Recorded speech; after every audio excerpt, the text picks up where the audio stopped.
Paano bakit? Lalabas pag may ano? Oo, lalabas may isda dyan. Yan. Yan, magandang araw po mga kaputol. May ano naman tayo mga kaputol, may bago tayo mga kasama ngayong galing pa sa Muntinlupa. Ito si Kuya Green, saka si GB, Sir GB, saka si Gilbert. Yan, shoutout sa tatlong mga bago nating kasama ngayon pag pangingisda. Ito ngayon nag-fishing.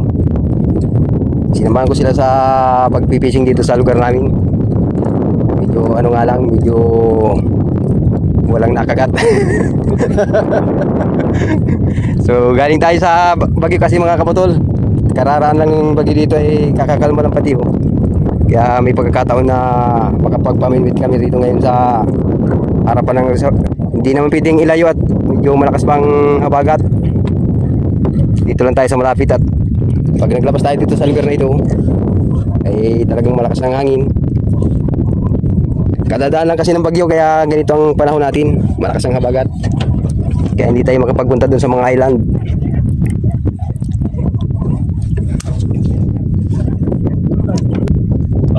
Paabot ng mag Gilbert. Papalta ko naman siya naman.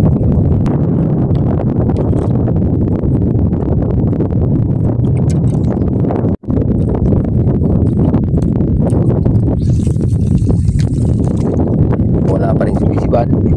Ano, walang isda? Ha? Eh wala rito isda eh.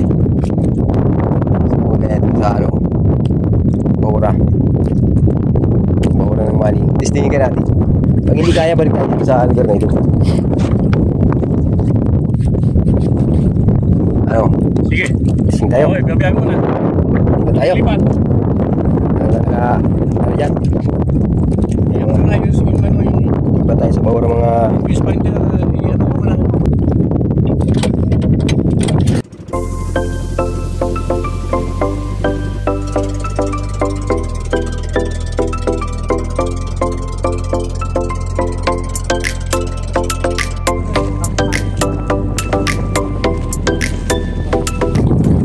Ito na tayo mga sa Pulong Maling. Medyo malikot nga lang mga kaputol. Nasa ano tayo, malapit na tayo sa labas ng kabundukan. Saka medyo malabo ang dagat. Gawa ng nagbaha kagabi dito sa lugar namin. Hindi makita ng isda, malabo. Mali daw ang ilalim yan. Sabit na. Nakasabit ng isda. Parang may huli. Ay, kulap po. Alaman dagat. Excited pa naman. Pero hindi ko maalaman niya. Isda lang kasunod niyan.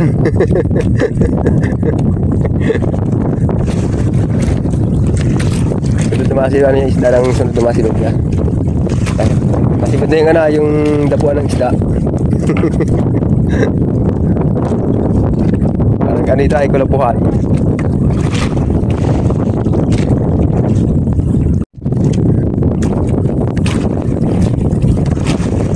Ibat na naman, kulapuhan na naman yan.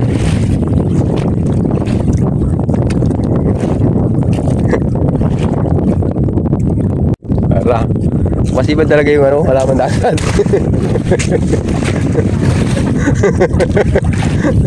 Halaman dagat naman oh. Masibad pala yung ganyan. Titignan natin sa fish finder kung okay lang po itong bahurang ito.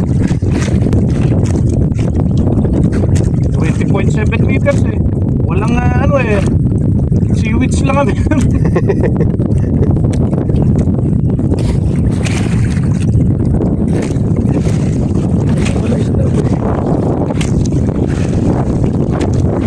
Paano bakit? Lalabas pag may ano? Oo, lalabas may isda dyan. Yan. 1.1 meter. JB, walang isda. Ha?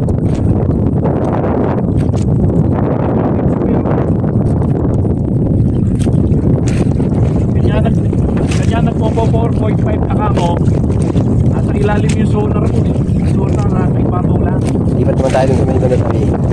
Panganto ng bahura. O ano yan? Baka hindi na yung kulap po. Nagkulay parang kulap po. Ay! Papa! Kini! Yes! Yes! Siya yung dumidikit sa malalaking isda. Ay! Hindi kinakain yan eh. Yung dumidikit yan. Yan mga kapatol, may sibad. Kaso yung dumidikit, ano tawag ito? Yung tawag yun dito sa amin ay kini. Kini. Dumidikit sa pating yan, diba? Oo. May pating dito. May pating. Meron yan. Meron. Malaki ay. Ibig sabihin, malaki rin yung pating ito makakabit dyan. Yan naman na. Turong pa natin yan. Hindi naman makakain yan. Alpasan na lang yan. Mali ang nasibad natin. Hindi yung kinakapitan niya. Yung kumagabit sa malalaking isda ang nahuli. Malaki-laki sana. Dito. Dito. Yung mga kapatol, yan ang nagsumipad. Yung piling, yan. Yung ang hinahanap namin yung kinakapitan niya. Sige na, pag-ibit mo. Nagamit talaga. Oo, wala na. Nakarain malaking isda.